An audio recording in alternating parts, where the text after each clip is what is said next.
Selamat datang di Rukun Beragama. Hari ini saya ingin mencoba membahas mengenai Pancasila dan kata bersama yang ada di dalam Kristen maupun Muslim secara khusus. Kristen dan Islam mengakui bahwa dunia yang mereka tempati diciptakan oleh Tuhan yang Maha Pengasih. Tuhan yang esa tersebut berdaulat atas dunia ini dan telah memerintahkan kepada kedua agama itu untuk hidup, mengasihi Allah dan sesamanya. Kata ini atau dua kata ini, mengasihi Allah dan sesamanya, dikenal dengan sebutan kata bersama atau common word. Lantas, mengapa kekerasan atas nama agama masih saja terus berlanjut di negeri ini? Dan ini terjadi pada kedua agama itu yang memiliki kata bersama, yaitu tadi bahwa kedua negara agama itu memiliki kata bersama mengasihi Allah dan sesamanya. Dan konflik-konflik itu masih ada juga kalau kita lihat juga di dalam hari-hari besar agama, secara khusus juga hari Natal ini masih terjadi. Jadi menjadi pertanyaan, apakah kata bersama itu memang belum diketahui oleh banyak umat Kristen dan umat Islam? Populasi umat Islam dan Kristen merupakan jumlah terbesar di negeri ini. Maksud saya ada Kristen Protestan termasuk juga Kristen Katolik ya. Artinya memiliki kata bersama ini. Kedua agama ini merupakan populasi yang terbesar. Dan berarti kedua agama ini memiliki peran strategis bagi terciptanya Indonesia yang penuh kedamaian. Indonesia seharusnya bisa menjadi teladan bagi negara-negara lain dalam menciptakan kedamaian antara agama-agama. Apalagi Indonesia telah memiliki kata bersama jauh sebelum dokumen itu dilahirkan, yakni di dalam Pancasila yang adalah konsensus bersama agama-agama di Indonesia.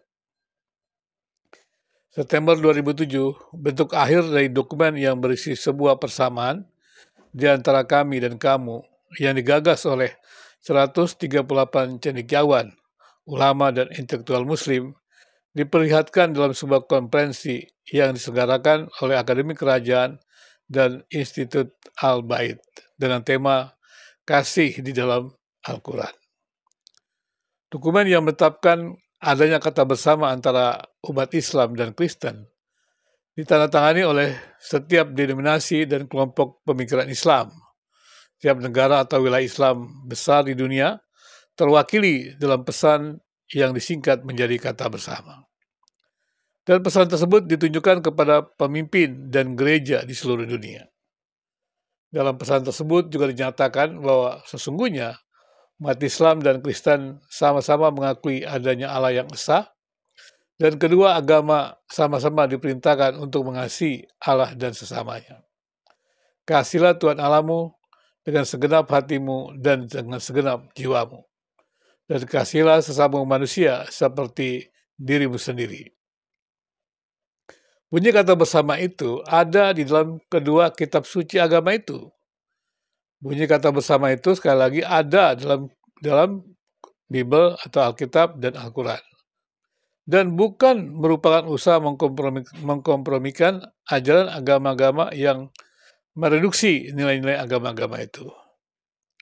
Apabila kita melihat lebih jauh pada agama-agama di luar Islam dan Kristen, pengakuan adanya kata bersama sebenarnya bukan hanya ada pada agama Islam, Kristen, dan Yahudi yang memiliki akar tradisi yang dekat.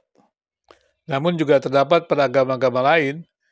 Jadi agama-agama sesungguhnya memiliki tugas mulia untuk menciptakan kedamaian di bumi.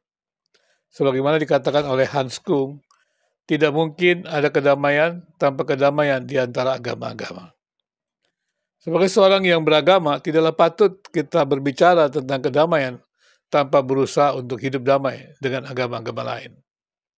Pengakuan kata bersama menjadi penting bagi umat Islam dan Kristen, bukan hanya karena keduanya memiliki garis tradisi yang dekat, namun Islam dan Kristen merupakan agama-agama yang dipeluk oleh banyak masyarakat di Indonesia. Artinya, Apabila ada kedamaian antara kedua agama tersebut, maka kedamaian dunia sudah hampir dapat dipastikan terjadi. Hubungan Islam dan Kristen yang harmonis sudah pasti menjadi motivasi bagi semua agama-agama untuk hidup bersama dengan damai. Umat beragama di Indonesia menerima Pancasila bukan karena Pancasila itu menguntungkan bagi kelompok agama tertentu, tetapi lebih karena sebagaimana dikatakan oleh T.B. Simatupang, Pancasila ibarat payung yang lebar bagi agama-agama. Identitas agama-agama yang beragam di Indonesia diakui identitasnya. Bahkan agama-agama didorong untuk dapat memberikan kontribusinya bagi pembangunan bangsa, sebagaimana pernah didengungkan para pendiri bangsa ini. Pancasila adalah konsensus bersama agama-agama, sebagaimana tertuang dalam kata bersama. Karena tidak satupun agama di negeri ini yang menganggap agama lain sebagai musuh, dan sila-sila dalam Pancasila memiliki pembenaran pada setiap agama-agama yang ada di negeri ini. Kalau saja semua orang di negeri ini mau konsisten dengan Pancasila, maka konflik antar agama dan konflik dalam agama atau dalam satu agama yang terjadi karena perbedaan ajaran atau doktrin sesungguhnya tidak perlu terjadi. Pancasila merupakan tempat pada agama-agama tanpa harus melepaskan identitasnya. Demikian juga perbedaan agama atau ajaran agama dapat diselesaikan dengan cara-cara yang santun sesuai dengan nilai-nilai Pancasila. Sebagaimana kata bersama adalah dasar bagi dialog antar agama untuk saling memahami, demikian juga adanya dengan Pancasila. Masyarakat Indonesia sepatutnya tidak jemu-jemu mendengungkan Pancasila sebagai kata bersama. Semua umat beragama di Indonesia untuk menghadirkan Indonesia yang penuh dengan kedamaian. Sekali lagi, debater, apologet mesti paham, secara khusus apologet Islam dan apologet Kristen, bahwa Kristen dan Islam memiliki kata bersama, mengasihi Allah dan mengasihi sesama. Maka keduanya patut hidup damai dan kemudian menghadirkan kedamaian di seantero dunia ini.